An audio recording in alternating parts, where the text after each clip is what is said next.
des Jeunes, c'est 16 universités, 48 brillants étudiants, 13 nationalités africaines, 32 solutions efficaces et un magnifique tour dont 5 régions du Sénégal. Ensemble, soyons solutions, c'est notre credo. Ce concours est basé essentiellement sur la recherche, l'analyse, l'argumentation et l'élaboration de stratégies visant à développer les solutions qui servent les communautés. Pendant 3 semaines, nos candidats ont recherché et analysé des solutions efficaces qui sont capables de résoudre nos problèmes sociaux. Aujourd'hui, ils vous les présentent. Pour ce premier match des 8e de finale de la Voix des Jeunes, 2 problématiques sur le thème de l'urbanisme ont été traitées par nos candidats. Mais avant, quelques précisions sur le thème.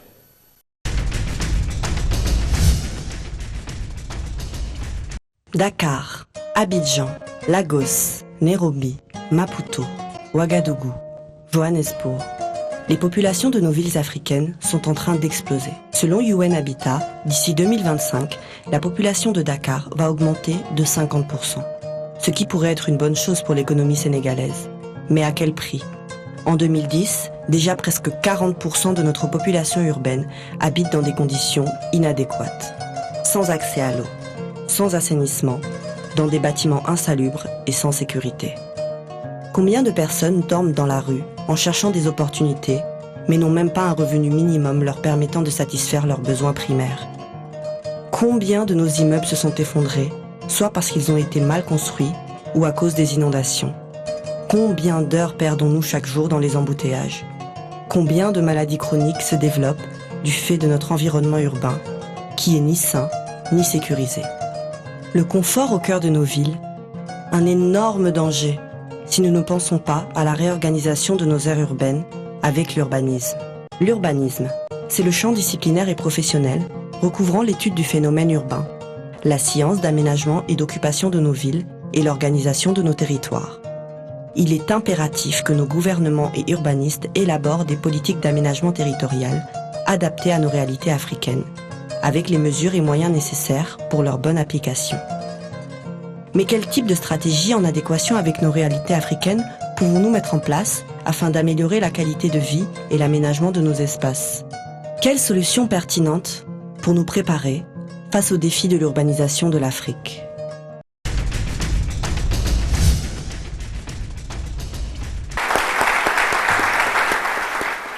Les prestations de nos candidats seront évaluées par un jury.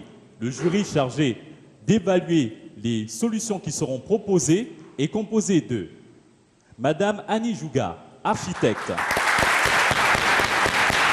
chargée d'évaluer les questions d'urbanisme et également la première femme architecte du Sénégal.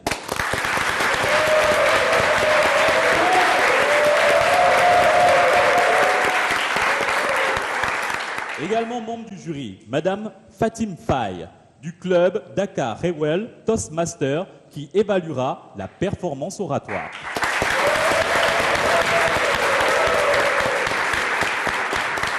Et Monsieur Tierno Diallo, entrepreneur, qui lui évaluera la structure des idées et de la stratégie proposée.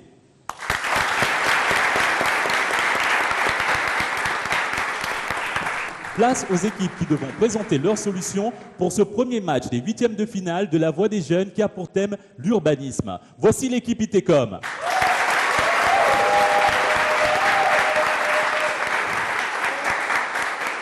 Bienvenue. Présentez-vous, s'il vous plaît. Bonjour, cher public. Bonjour, chers membres du jury. Je me présente Oued Guérol Ngonga Sanza, étudiant en licence 3, Management, Gestion des entreprises et des administrations à ITECOM. Merci. Clément Diouf. Je suis en 3e année de Banque Finance Assurance à l'ITECOM.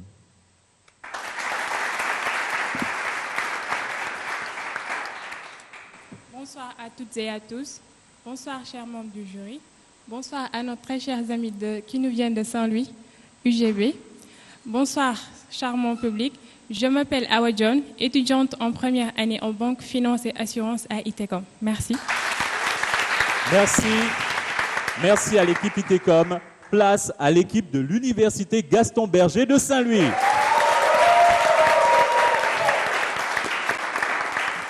Bienvenue. Présentez-vous, s'il vous plaît. Bonsoir Auguste Auditoire, bonsoir chers membres du jury.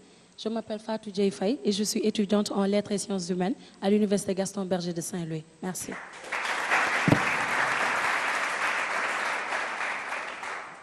Bonsoir Auguste Assemblée, bonsoir chers membres du jury. Je réponds au nom de Samir Zimé-Yeriman. Je suis en 2EA en sciences juridiques et politiques et je viens tout droit de l'Université Gaston Berger de Saint-Louis. Merci.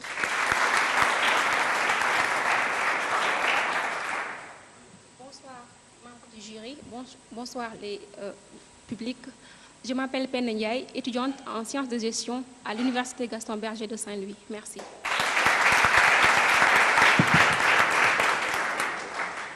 Voici donc nos deux équipes motivées et déterminées. Mais qui aura la meilleure solution? Nous le saurons dans quelques instants. Vous pouvez suivre sur Internet via les réseaux sociaux La Voix des Jeunes avec le hashtag Soyons Solutions pour encourager et voir l'évolution des équipes. La Voix des Jeunes est un programme du Centre de Leadership Social Change Factory, soutenu par la Fondation Oziwa, la Fondation Total et l'ambassade des États-Unis. Le concours est lancé. Place à la première manche des premières huitièmes de finale de La Voix des Jeunes qui a pour thème l'urbanisme. Commençons par l'équipe ITECOM. Vous disposez de 4 minutes pour présenter votre solution.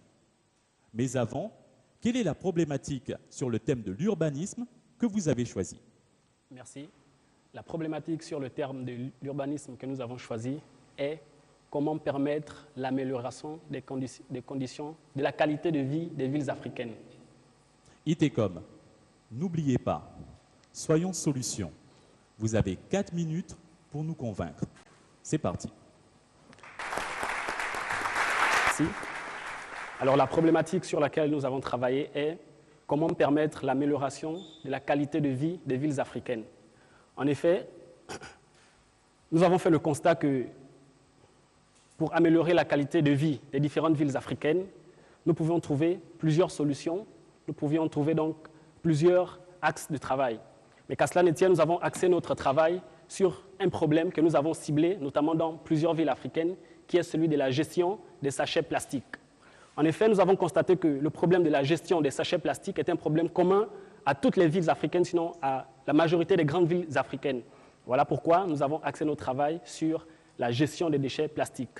Voilà pourquoi, en effet, nous sommes allés d'un constat, celui qui est donc du problème de la gestion des déchets plastiques, notamment dans des grandes villes, celles de Dakar, Abidjan, Cotonou et j'en passe. Et nous avons constaté que les déchets plastiques sont généralement utilisés par des ménages. Donc, avoir 0 sachet plastique dans une ville, c'est impensable. Mais qu'à cela ne tienne, nous sommes allés vers une autre ville. Une ville qui a pu résoudre ce problème. Une ville qui a éradiqué le problème des sachets plastiques. Il s'agit donc de la ville de Kigali. Kigali, aujourd'hui, est une ville qui a pu mettre en place une solution pour éradiquer ce problème des déchets plastiques. Voilà pourquoi nous sommes allés vers cette ville pour nous accaparer cette solution et vous la présenter et voir comment nous pouvons dupliquer cette solution. Alors aujourd'hui, la solution que Kigali a mis en place est donc la solution suivante, c'est donc l'interdiction de l'importation, de l'utilisation, de la fabrication et de la commercialisation des sachets plastiques.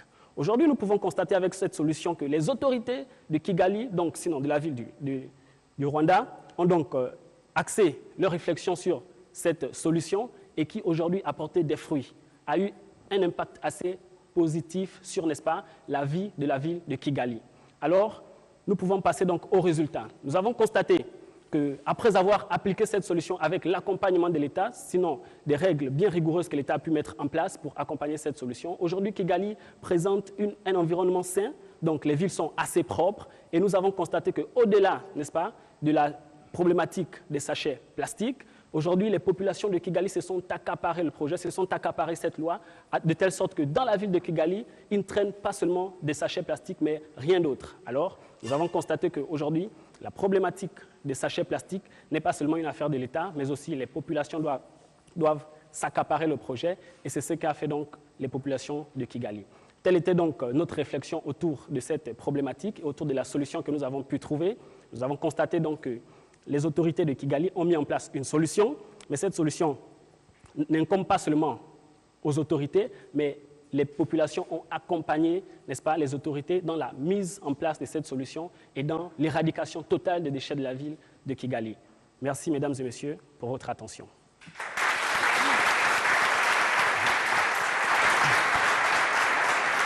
Merci à l'équipe ITECOM pour la présentation de leurs solutions. Le concours qui met en avant les solutions qui fait la différence à travers la voix des jeunes continue. Nous venons d'assister à la présentation de la solution d'ITECOM. Place à l'université Gaston Berger de Saint-Louis. Nous rappelons les règles. Vous disposez de 4 minutes pour présenter votre solution. Mais avant, quelle est la problématique sur le thème de l'urbanisme que vous avez choisi? Quelle technique permet l'amélioration de l'aménagement des villes africaines? Équipe de l'université Gaston Berger de Saint-Louis, n'oubliez pas, soyons solution. Vous avez 4 minutes pour nous convaincre. C'est à vous.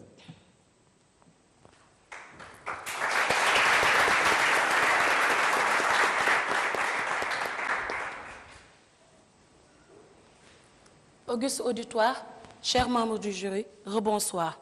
En 1950, la population de l'Afrique était estimée à 90 millions d'habitants, 410 millions en 2010, et les études prévoient qu'elle sera de 530 millions d'ici 2020, selon l'estimation de World Population Prospects. Avec une croissance démographique de 7% par an, les villes africaines compteront 1,2 milliard d'habitants d'ici 2050, selon le rapport de 2014 de l'ONU Habitat, titré « L'état des villes africaines, réinventer la transition urbaine », page 25. Qu'elles soient du Sénégal ou du Bénin, ces villes présentent généralement les mêmes caractéristiques. Au-delà de la forte croissance démographique, on note une occupation mauvaise, informelle et anarchique de l'espace due à l'absence de lotissement et à la création de quartiers spontanés et peuplés, communément appelés au Sénégal les fakhdek, des occupations sans droit ni titre, dans des zones caractérisées le plus souvent par la mauvaise structure de la qualité du logement, la promiscuité. Conséquence directe, une forte vulnérabilité aux aléas climatiques, l'absence d'infrastructures et de services de base et l'insécurité. Et l'on se rappellera toujours l'incident du 3 mars 2013 au quartier de la Médina avec la mort des 9 talibés et qui aurait vraiment pu être évité. Dès lors, une réflexion sur la technique permettant d'améliorer l'aménagement de nos villes africaines s'impose.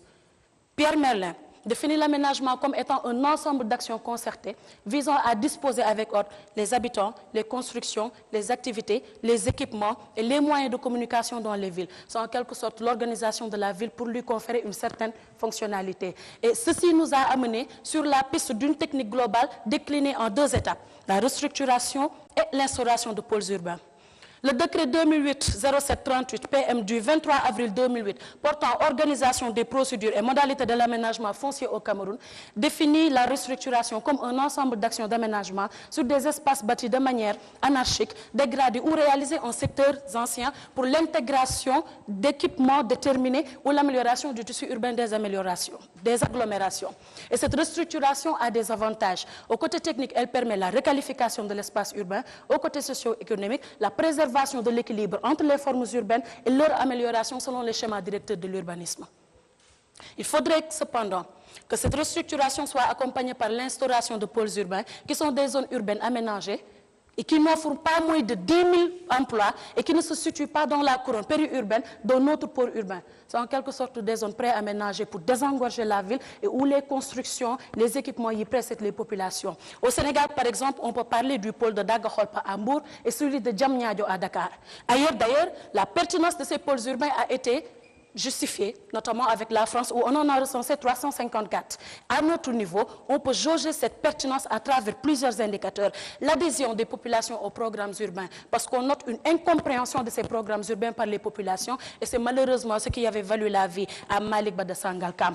Il y a la réduction de la pollution. L'INSEE première, dans son numéro 1357 de juin 2011, disait que les habitants des pôles urbains produisaient 2 fois moins de CO2 que ceux des grandes villes. Et enfin, il y a l'impact social avec l'amélioration des conditions de vie des populations. En bref, les pôles urbains permettent d'avoir aujourd'hui un frein à l'économie, à l'urbanisme informel de l'Afrique et sont un moyen pour nous permettre d'avoir des économies vertes en Afrique. Un développement vert, du moins. Auguste Assemblée, chers membres du jury, cette solution nous permet à nous, la jeunesse, d'avoir une vision stratégique pour que les villes africaines, ma ville, ta ville, sa ville, la vôtre, la leur, soient des moteurs de développement et non des vecteurs de pauvreté. Je vous remercie.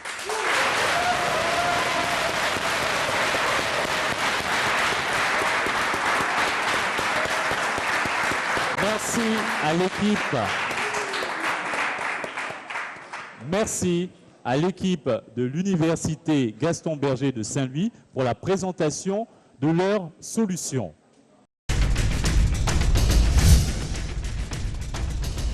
La voix des jeunes se poursuit. Nous entamons tout de suite la deuxième manche qui portera sur les stratégies d'expansion recommandées par les candidats. Équipe ITECOM, c'est à vous. Vous disposez de 3 minutes pour nous convaincre. C'est parti.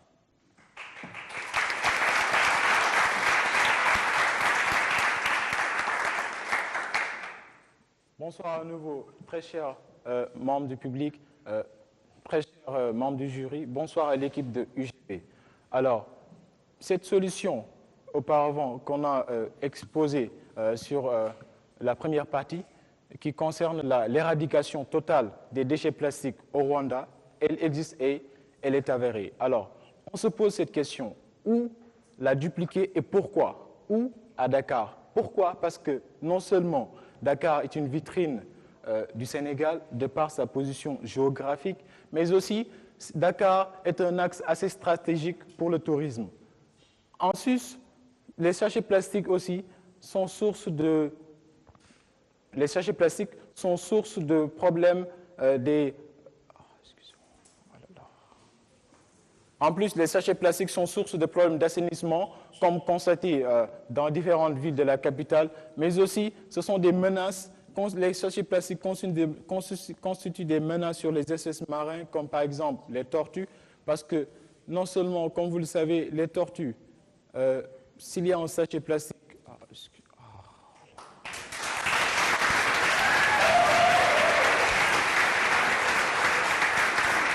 Merci.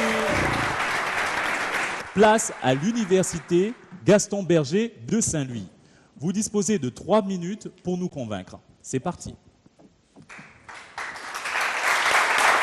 Merci. Auguste Assemblée, chers membres du jury, rebonsoir. La solution globale proposée à l'instant par ma camarade est transférable dans la majorité des villes africaines.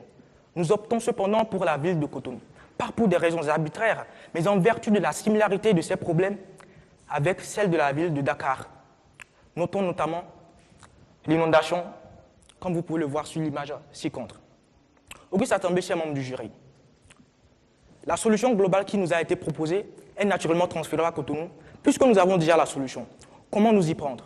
À cet effet, nous avons opté pour une stratégie qui se décline en plusieurs étapes. La première est celle-ci, une étude factuelle de la situation. C'est là où nous avons décidé de laisser tomber la théorie et de tomber sur le terrain lui-même. Aller recueillir des informations et faire l'état des lieux de la situation. Ensuite, notre démarche doit être inclusive. Cet aspect-ci est important. Pourquoi? Parce que c'est lui qui permettra de légitimer notre solution et de créer des mécanismes d'adhésion. Il doit donc avoir des dialogues avec les acteurs locaux. Bref, notre solution doit être intelligible et compatible avec les valeurs locales. L'action doit également être naturellement souple.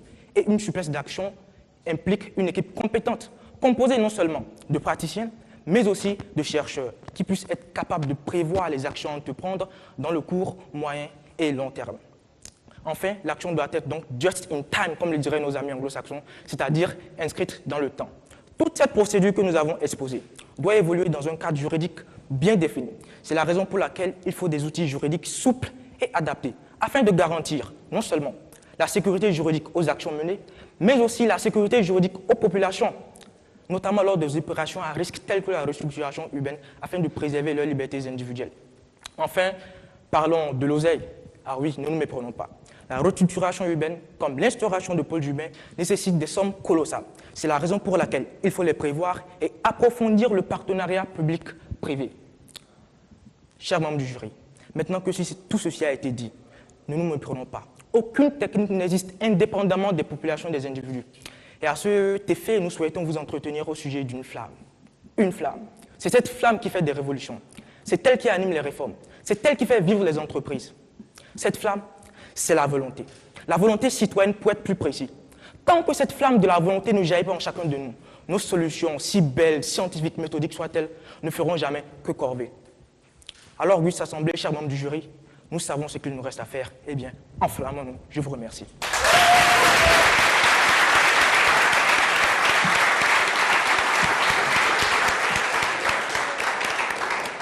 Je commence avec l'équipe ITECOM et AWA sur ses appréciations sur leurs prestations lors de cette compétition. Comme ce n'est pas accessible de parler devant le public et sous les vidéoprojecteurs, comme c'est une première pour nous tous, je pense que ça a été assez normal qu'on ait le stress, la panique, comme tout individu. Et je pense aussi, je m'en vais féliciter à nos chers amis de Saint-Louis qui ont été à la hauteur et qui ont su répondre normalement et argumenter normalement leurs problématiques. Merci. Merci à vous, Awa, et à votre équipe d'ITECOM. Place à Penda de l'Université Gaston Berger de Saint-Louis pour ses appréciations. Bonjour. Mon message par rapport à ce concours et par rapport à nos solutions que nous allons proposer, c'est que nous, Africains, nous jeunes Africains, ce concours doit nous conduire à réfléchir, à quitter, c'est-à-dire à rompre avec le cadre de la critique des politiques de l'État et de se mettre au travail, c'est-à-dire en élaborant nous-mêmes nos solutions qui seront adéquates par rapport aux réalités locales. Donc, merci. On se retrouve dans quelques instants pour la délibération.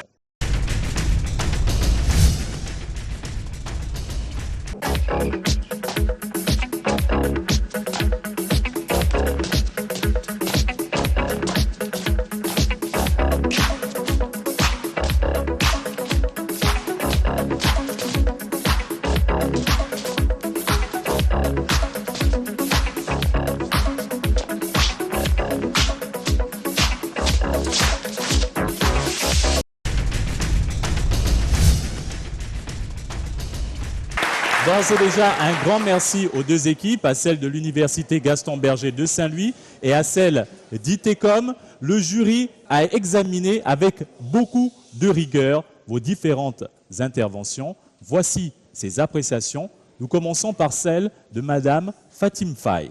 Nous avons vu, comme quand on a commencé la formation, qu'il y a eu beaucoup d'hésitations. Il y a eu aussi des présentations qui se sont faites de manière très, très fluide. Nous avons eu quelques problèmes de mots béquilles que les gens ont utilisés quand ils étaient un peu stressés. C'est normal, nous avons tous le stress quand nous parlons. J'ai le stress quand je parle. Et la gestion du micro, les articulations, mais tout ça, c'est normal. Et vraiment bravo à toutes les deux équipes qui sont prêtées à l'exercice. Ce n'est pas facile, mais c'est comme ça, il faut se lancer. Merci à vous, Madame Fatim Faye. Architecte qui, elle, a été chargée d'évaluer les questions d'urbanisme. Madame, c'est à vous. La solution, certains ont apporté des solutions très ponctuelles, d'autres ont apporté des solutions globales. L'urbanisme, c'est vrai que c'est quelque chose de global. Mais qu'il est évident que des actions ponctuelles sont des actions aussi intéressantes pour régler, pour apporter en tout cas et améliorer le cadre de vie. Je pense que les deux sont intéressantes. Bien sûr, certains avec le stress, on l'a dit tout à l'heure, même si je ne suis pas concernée directement, mais je pense que c'est important de le noter, et d'autres avec beaucoup de détermination dans les solutions apportées et surtout proches des solutions déjà mises en œuvre ou en train d'être mises en œuvre actuellement à Dakar. Mais félicitations à Dakar et au Sénégal, félicitations aux deux équipes. Merci Annie Jouga.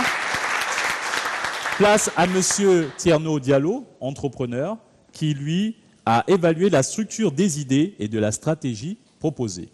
Les deux équipes ont tenté de donner le meilleur d'elles-mêmes avec des données chiffrées en allant dans dans le vif du contenu, des données chiffrées, des rappels de contexte historique, en faisant même la définition des concepts et en proposant des solutions, avec parfois des mesures d'accompagnement pour certaines équipes et allant même avec des conclusions. Et aussi, nous avons noté des cas, en faisant des références sur des cas précis qui ont eu à toucher le contexte africain et à essayer de reproduire ces modèles. Donc, en tenant en compte tous ces éléments, le jury va déterminer la meilleure solution et la stratégie. On a senti une des équipes faire ressortir ces aspects et c'est déjà quelque chose de très bien et que nous félicitons les deux équipes pour leur brillante présentation. Je vous remercie. Merci aux membres du jury. Mais maintenant, l'équipe ayant le mieux présenté sa solution est, voici le verdict du jury. Mesdames, messieurs, c'est l'expression orale, la présentation et la solution ou les solutions proposées. Le jury a donné comme note à ITECOM moyenne cumulée de 5 sur 10. ITECOM 5 sur 10. Et à UGB 7,5 sur 10. On applaudit très fort et c'est l'université Gaston Berger de Saint-Louis qui a présenté au mieux sa solution, qui gagne directement son billet pour les quarts de finale. Et c'est tout pour ce premier match des huitièmes de finale. On se retrouve prochainement pour un deuxième match. J'accueille les équipes sur le plateau pour le salut fraternel. Merci à vous d'avoir regardé ces émissions. N'oubliez pas de nous suivre sur Internet à travers le hashtag Soyons Solutions. C'est la voix des jeunes, le concours qui donne les solutions qui font la différence à travers la voix des jeunes. Merci.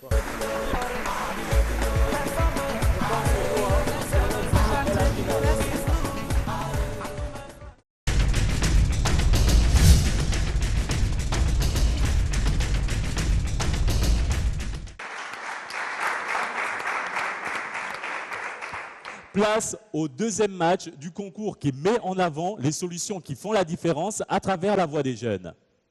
Aujourd'hui, nous avons deux nouvelles équipes. On commence par l'équipe de l'université de Ziguinchor.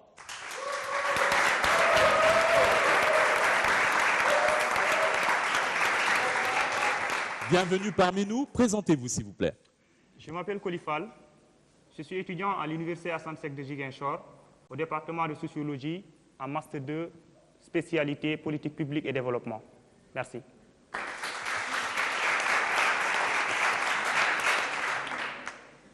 Je m'appelle Mme Aïssatou Touré, étudiante en master 2 géographie, spécialité aménagement urbain, nationalité sénégalaise.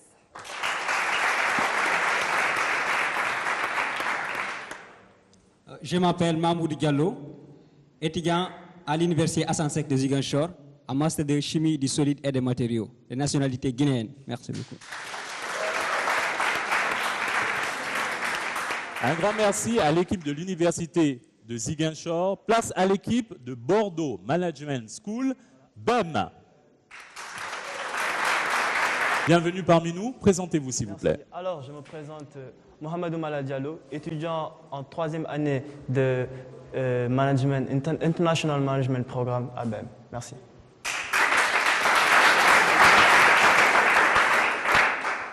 Je me présente, c'est Alioune Albert Diouf, étudiant comme mon ami Malal en 3e année de Management International. Et je suis sénégalais.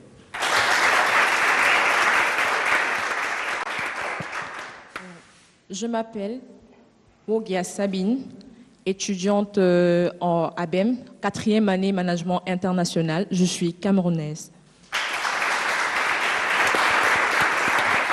Un grand merci à l'équipe de BEM. Rappelons que c'est le deuxième match des huitièmes de finale de la Voix des Jeunes. Deux problématiques sur le thème de l'art et de la culture ont été traitées par nos candidats. Mais avant, petite précision sur le thème.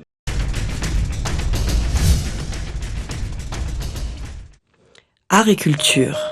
L'art est culture, et culturel est l'art. Nous naissons, vivons et grandissons en consommant notre nature conformément à notre culture, où l'art reflète notre société à travers nos pensées, visions et idées. La culture est l'ensemble des traits distinctifs, spirituels et matériels, intellectuels et affectifs, caractérisant nos sociétés. Nous dévalorisons les arts et cultures africaines. Les plus grandes œuvres sont valorisées et achetées par les Occidentaux. Les nouvelles technologies rendent le piratage plus facile et favorisent l'entrée des artistes dans un cycle de pauvreté. De plus, nos industries du textile et du bois sont déstabilisées par les importations venant de Chine. Rendre fiable et rentable une entreprise basée sur l'art et la culture est de plus en plus difficile. Une culture, bien mise en valeur dans sa pratique artistique, s'ouvre au monde à travers des ambassadeurs comme Youssou N'Dour, Jacob Yakuba, Senghor ou Yekini. Ou encore à travers de grands événements culturels comme le Festival de Jazz de Saint-Louis, le Festival du Sahel ou des spectacles comme la Nuit du Bazin et la Nuit de la Danse. L'art, bien développé, peut valoriser sa culture, développer son économie et créer des emplois. On peut donner l'exemple des centres de formation dans les cultures urbaines, Africulture Urbaine et J-Hip-Hop. À travers le continent, les stylistes sénégalais s'exportent grâce à leur talent et leur broderie raffinée. Les Maliens grâce à leurs compétences en teinture, les Nigérians avec leur industrie cinématographique Nollywood et les Congolais avec leur musique et leur danse. Malgré tout cela, sans une réglementation et des dispositifs de financement, nos arts et nos cultures resteront dévalués. Sans aucun doute, il nous faut une meilleure gestion administrative et juridique de nos arts et nos cultures. Mais comment ?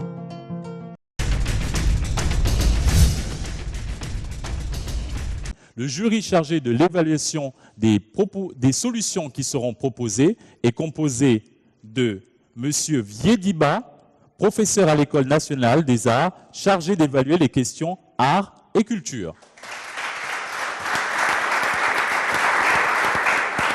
De Madame Fatim Faye du club Dakar Rewell, Toastmaster, qui évaluera la performance oratoire. Et de M. Tierno Diallo, entrepreneur, qui lui évaluera la structure des idées et de la stratégie proposée. Voici donc deux équipes déterminées. Nous allons passer à la proposition de solution. Vous avez 4 minutes pour nous convaincre. Équipe de l'Université de Ziguinchor, c'est à vous. Mais avant, quelle est la problématique sur le terme de l'art et la culture que vous avez choisi? Quel dispositif juridique et réglementaire faut-il pour le développement de l'art et de la culture? Équipe de l'Université de Ziguinchor, n'oubliez pas, soyons solution, c'est à vous. Merci, mesdames et messieurs les membres du jury. Merci, Auguste, assistance. Nous parlons de la thématique art et culture. Et si nous voyageons un peu à travers le monde, les premières choses visibles sont cet élément artistique en rapport avec la beauté et cet élément culturel qui n'est rien d'autre que ce sentiment d'appartenance à une communauté. On se demande donc pourquoi ce secteur est si important. C'est parce qu'il est fondamental et comme le rappelait l'ancien directeur de l'UNESCO, il est central à tout processus de progrès au service de l'humanité. Et c'est ngor de rajouter qu'il est au début et à la fin de tout développement. Cependant, il convient de souligner que selon les régions, ce secteur évolue dans des contextes différents.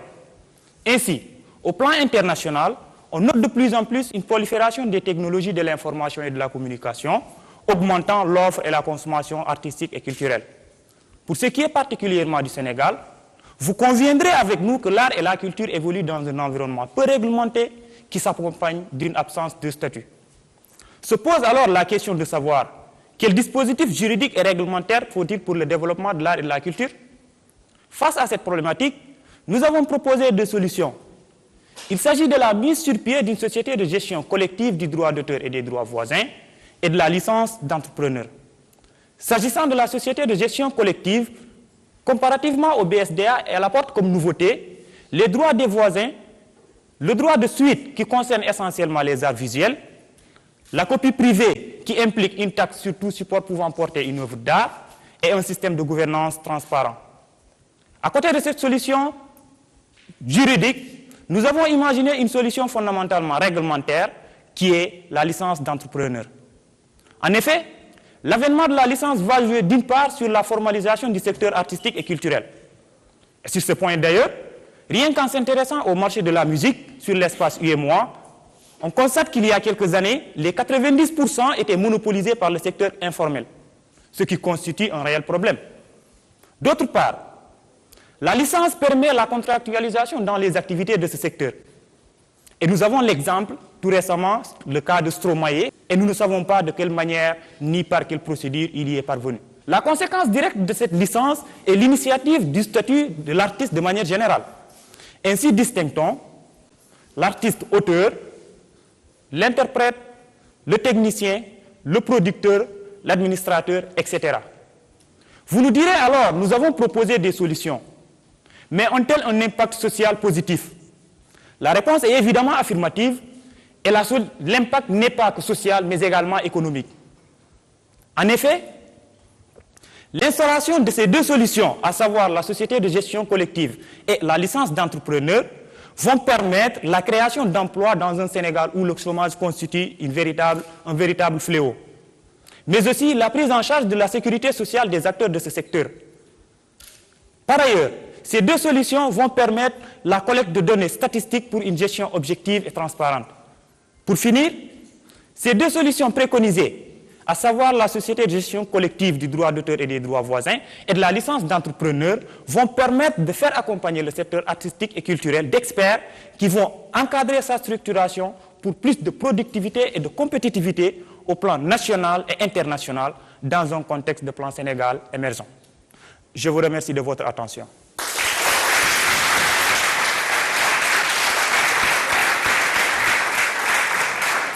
Un grand merci à l'équipe de l'Université de Ziguinchor qui vient de présenter sa solution.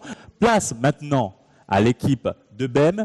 Mais avant, quelle est la problématique sur le thème de l'art et de la culture que vous avez choisi? Quel dispositif de financement pour l'art et la culture? Équipe BEM, n'oubliez pas, soyons solution. Vous avez 4 minutes pour nous convaincre. C'est à vous. Merci.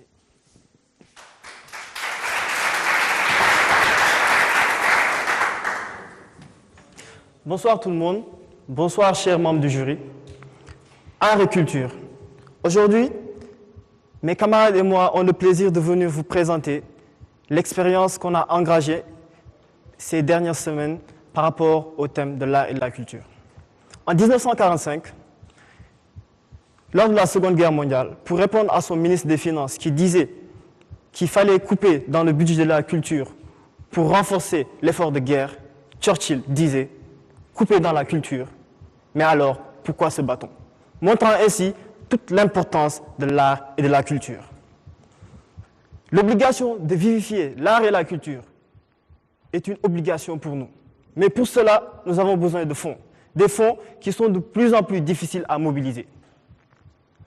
Toutefois, nous allons explorer pour vous les modes de financement de ce secteur. Et nous nous sommes rendus compte que ce ne sont rien de plus que les modes de financement traditionnels que vous connaissez. Donc la banque, le sponsoring, le mécénat, l'État, etc., entre autres.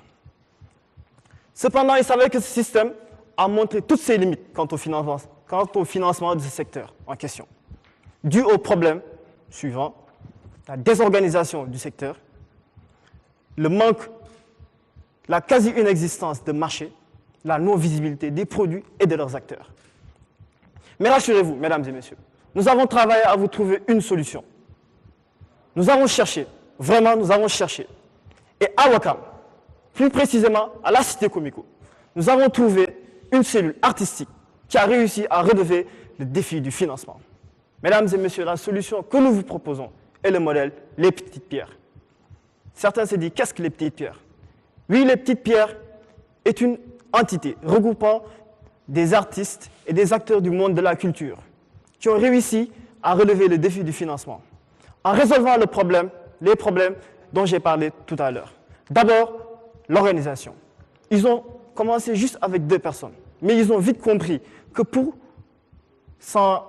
réussir, il fallait qu'ils organisent leur structure en différents départements. Ce qu'ils ont fait en l'organisant en départements de danse, musique, etc.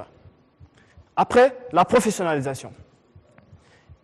Après avoir réglé le problème de l'organisation, ils ont réussi à amorcer un processus de professionnalisation en accompagnant, professionnalisant, en encadrant ces artistes. Ils ont réussi à mettre autour de projets culturels différentes compétences qui ont fait des concerts, des showcases de grande qualité. Le cas le plus récent est celui du concert de Dariji Family le 9 mai, qui a été une réussite totale. Les petites pierres ont apporté leur petite pierre à cette réussite. Ensuite, la visibilité. Ils ont réussi à asseoir une visibilité à l'aide d'une plateforme très bien faite. Et au-delà de cela, ils ont réussi à relever le défi du marché international. Ils ont réussi à avoir le marché international.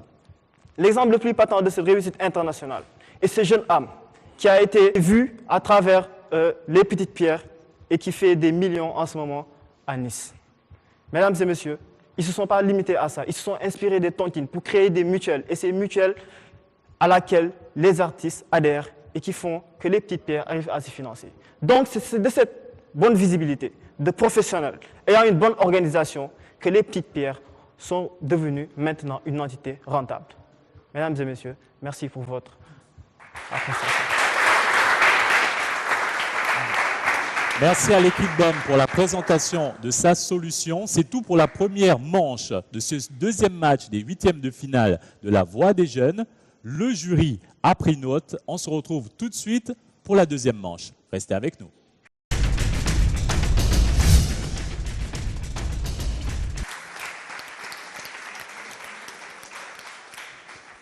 Le concours qui met en avant les solutions qui font la différence à travers la Voix des Jeunes se poursuit. C'est la deuxième manche de ce deuxième match des huitièmes de finale. On commence avec l'équipe de l'Université de Ziguinchor. Vous avez 3 minutes pour nous convaincre. C'est à vous. Mesdames et messieurs, nous voici à nouveau face à vous dans le but de vous faire part de notre stratégie d'expansion, de nos solutions. Partant de ce fait, permettez-moi alors de rappeler ces solutions que sont la société de gestion collective du droit d'auteur et du droit voisin qui relève du cadre juridique et la licence qui relève du cadre réglementaire. Compte tenu de la situation du secteur de l'art et de la culture qui serait viable grâce à ces solutions et dans le but de faire une promotion pour le développement de ces secteurs, ne serait-il pas nécessaire de transférer ces solutions dans d'autres espaces géographiques à même problème? C'est dans ce cadre, d'ailleurs, que nous nous sommes fixés comme objectif de dupliquer ces solutions. Mais où les dupliquer? À cette question, nous répondons en portant notre choix sur l'espace UEMOA, composé de 8 États membres. Oui, vous vous posez certainement la question, pourquoi UEMOA? UEMOA parce que ces États disposent d'une monnaie commune et enregistrent depuis quelques années une perte de recettes dans le secteur. Donc, l'avantage que présenteraient ces solutions serait la création de marchés culturels sous-régionaux permettant la libre circulation des biens et services culturels. D'autant plus que cet espace dispose déjà d'une politique culturelle commune, chose qui favorise la réglementation et la législation de ce secteur. Ainsi, quel plan d'action mettre en place pour parvenir à transférer ces solutions? Pour ce faire, nous préconisons une démarche participative et inclusive, axée sur la formation des acteurs culturels et artistiques associés à l'établissement d'un cadre de dialogue entre États et ses acteurs, suivi d'une sensibilisation. Qui dit sensibilisation fait référence à la population, qui est la principale consommatrice de cette production culturelle. Et enfin, la création d'un espace de production qui permettrait à ces artistes de s'exprimer librement. Oui, librement. Donc, retenons ensemble que l'expansion de la solution juridique et de la solution réglementaire serait d'un atout majeur. Une fois mise en application dans ces États. Mais notez bien ceci. L'exportation du modèle sénégalais peut ne pas se limiter uniquement à l'espace humour sur lequel notre choix s'est porté. Il peut être également exporté dans d'autres espaces où l'initiative de la société civile est timide, voire inexistante. Merci de votre aimable attention.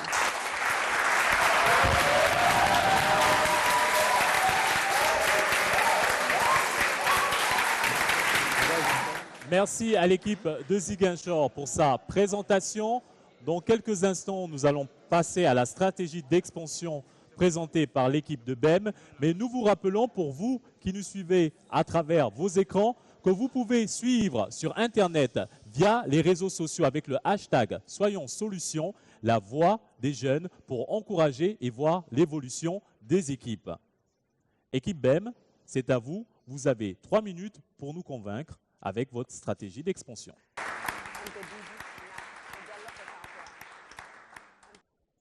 Alors, bonsoir tout le monde. Comme le dit le proverbe africain, si tu veux aller vite, vas-y seul, mais si tu veux aller loin, alors il faut y aller accompagné. Nous avons la conviction que pour l'expansion d'une solution comme la nôtre, la collaboration est incontournable, elle est indispensable. Alors, aller ensemble, oui, mais avec qui? Nous avons cherché une plateforme qui répondrait à 2 critères. D'abord, il faudrait qu'elle regroupe en son sein des acteurs du milieu de la culture et de l'art. Et deuxièmement, il faudrait que cette plateforme soit étendue sur tout le territoire national. Ce qui n'est pas simple, et je vous assure qu'il n'a pas été simple pour nous d'en trouver. Mais nous sommes tombés sur Adafest. Alors, Adafest, c'est l'association des diffuseurs d'art et de festivals du Sénégal. Et ce qui est intéressant avec Adafest, c'est que, d'abord, c'est une initiative par les acteurs et pour les acteurs. Donc, ce sont ces acteurs qui assurent la gestion et l'administration. Et deuxièmement, Adafest est présente dans tout le Sénégal. Donc, elle couvre l'intégralité du territoire national, de Podor au Cap Skirring, et elle est organisée telle que sa maison mère est implantée à Dakar, et elle a plusieurs branches régionales à travers le pays. Et donc, ce que nous proposons, c'est que Adafest et les Petites Pierres se rapprochent et collaborent afin que l'expérience des Petites Pierres puisse être véhiculée à travers tout le réseau de Adafest et donc à travers tout le Sénégal. Donc, qu'est-ce qui rendrait une telle union, disons, implacable? Ce sont ces points. D'abord, les Petites Pierres, ils ont une expertise dans la recherche de sponsors. Ils ont des partenaires avec qui ils ont eu à travailler et avec qui ils ont aujourd'hui de très bonnes relations. Ensuite, ils ont un savoir-faire dans l'organisation d'événements et une expertise dans l'accompagnement des artistes. Ils sont là pour les aider à s'accomplir, à réaliser leurs rêves. Et pendant ce temps, Adafest a réussi à développer une réelle proximité avec les acteurs du milieu culturel et en seulement quelques années, ils couvrent l'intégralité du territoire. Et en quoi résulterait cette union, cette collaboration?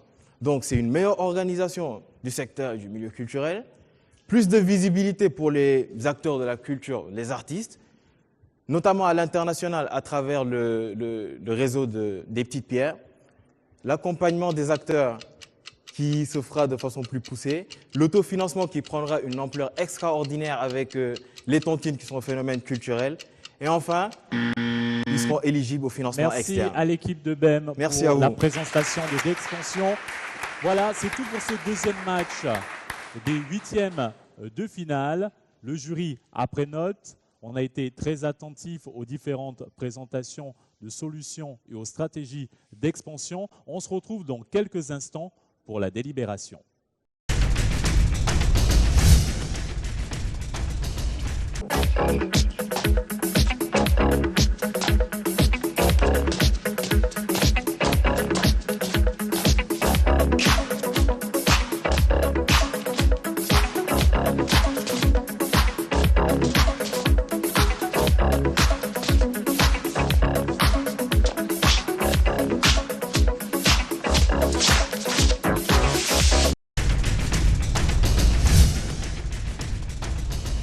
La Voix des Jeunes se poursuit. C'est bientôt la fin du deuxième match des huitièmes de finale opposant l'université de Ziguinchor à celle de BEM. Avant de passer au verdict du jury, que retenez-vous concrètement? Nous donnons la parole à BEM. Nous avons dû nous déployer sur les lieux, aller à Ouakam, chercher quelle est la structure qui fonctionne effectivement. Nous avons, parfois, on s'est même perdu. Moi, j'ai failli me faire gifler par une folle à force de chercher et tout. Je l'ai juste esquivé comme ça. Donc, j'ai un sentiment vraiment de déploiement parce que pour moi, à chaque fois, c'était comme une excursion. Voilà. Aujourd'hui, on va aller, par exemple, à Bambey pour chercher. On va rester à Ouakam. On va aller au Mariste. Donc, je me suis vraiment investie, mon équipe et moi. Et nous sommes fiers parce que ce que nous avons, c'est un sentiment de partage et de joie parce que nous sommes là pour trouver des solutions de développement pour notre pays, le Sénégal. Donc, merci. Merci à l'équipe de BEM. Place à l'équipe de l'université de Ziguinchor. Que retenez-vous de votre passage aujourd'hui? Et Social Change Factory, nous, en tout cas, moi personnellement, cette structure a commencé à me changer. Nous venons de loin. C'est vrai que Ziguinchor, ce n'est pas ici. Mais on a mis le paquet. Je pense que ce qui vous a été présenté ici, c'est que ça a été quelque chose de positif. Et pour finir, la culture comme étant un moteur de transformation et de progrès social, je pense personnellement qu'une fois ces solutions mises en place, elles permettront l'intégration des peuples et le développement durable. Merci beaucoup. Merci. D'ores et déjà, un grand merci aux différentes équipes, à celle de BEM, à celle de l'université de Ziguinchor, qui ont tout donné aujourd'hui pour proposer des solutions efficaces. Le jury a son verdict. Nous commençons par Madame Fatim Faye. C'est extraordinaire. Plus on va et mieux on va. Et je pense que les deux équipes qui sont là ont appris de ce qui s'est passé avant des deux premières équipes. Donc, les deux premières équipes, on peut dire que ce sont les moutons de Panurge. Et les autres équipes, je pense, de plus en plus vont se bonifier. Sincèrement, j'ai très peu de commentaires à faire là-dessus. Je pense que c'est bien. Continuez comme ça. Étonnez-nous. Merci Madame Fatim Faye du club Dakar Railway Toastmaster qui évalue la performance oratoire. Place à Monsieur Vier Diba, professeur à l'École nationale des arts, chargé d'évaluer les questions art et culture. Merci. Je pense que nous avons suivi avec beaucoup d'intérêt et nos deux établissements et les prestations ont été vraiment à saluer, de bonne facture. Et la manière de la présentation, je crois que la présentation des enjeux, les problématiques, les solutions apportées sont vraiment à la hauteur. Je pense que quels que soient les résultats, je crois que le travail est très bon. Ceux qui se sont investis, ils ont apporté vraiment des réflexions très sérieuses pour un problème aussi important que l'art et la culture. Je vous remercie. Merci, Monsieur Vier. Place à Monsieur Tierno Diallo, entrepreneur qui évalue la structure des idées et la stratégie proposée. Monsieur Diallo. Merci, Alexis. Donc, je vais commencer d'abord, cette fois-ci, avec les points positifs, c'est-à-dire la stratégie ou les stratégies proposées par les deux équipes qui sont de très bonnes stratégies, qui sont à saluer.